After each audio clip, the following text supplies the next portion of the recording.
ஹரநேத்ராக்னி சந்தக்த காம சஞ்சீவ நௌஷதிஹி.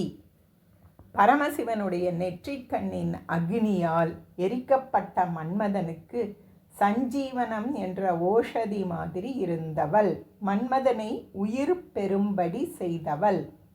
சஞ்சீவினி என்னும் மூலிகையானது இறந்தவனை பிழைப்பிக்கும் சக்தி உடையது.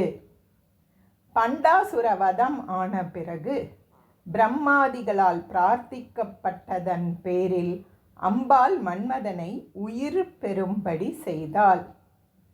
தகப்பனாரான பரமசிவனால் மன்மதன் தண்டனை அடைந்த போதிலும் ஜகத்திற்கெல்லாம் மாதாவான அம்பாளால் அந்த தண்டனையிலிருந்து விடுவிக்கப்பட்டதானது.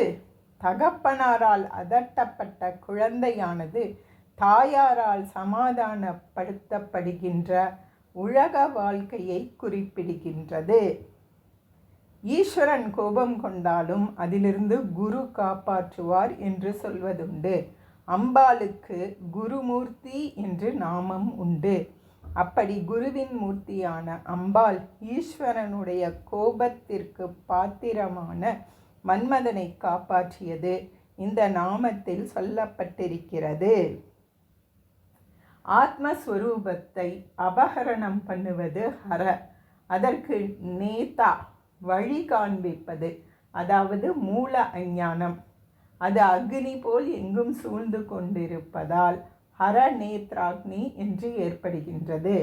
அந்த மூல அஞ்ஞானம் அதிகமாக இருக்கிறபடியால் சந்தக்தக நன்றாக கொளுத்தப்பட்ட காம ஜீவபாவத்தை அடைந்த காமேஸ்வர சுரூபமான ஆத்மா, அதற்கு சம் நன்றாக, அதாவது அஞ்ஞானமாகிற ஆவரணத்தை போக்கடிப்பதில் நன்றாக, ஜீவன் தன்னுடைய பரமாத்மா ஸ்வரூபத்தை அடைவதற்கு ஓஷதிஹி மூலிகையாக இருப்பவள். வித்யா ரூபிணியான அம்பாளை உபாசிப்பதால் அவித்யை நீங்கி தன்னுடைய ஸ்வரூபத்தை அடைகிறதான மோட்சம் ஏற்படும் என்ற அர்த்தம்.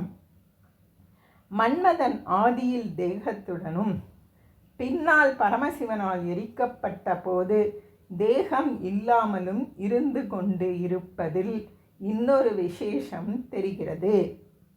ஆத்மாவானது ஆதியில் பரமாத்மா ஸ்வரூபமாக இருந்து பிறகு அவித்யாவசத்தினால் சரீரத்தை அடைந்தாலும் அந்த அவித்யிலிருந்து நிவர்த்தியானவுடன் சரீரம் என்னும் பற்றில்லாமல் பிரம்மத்தோடு ஐக்கியத்தை அடைகிறது.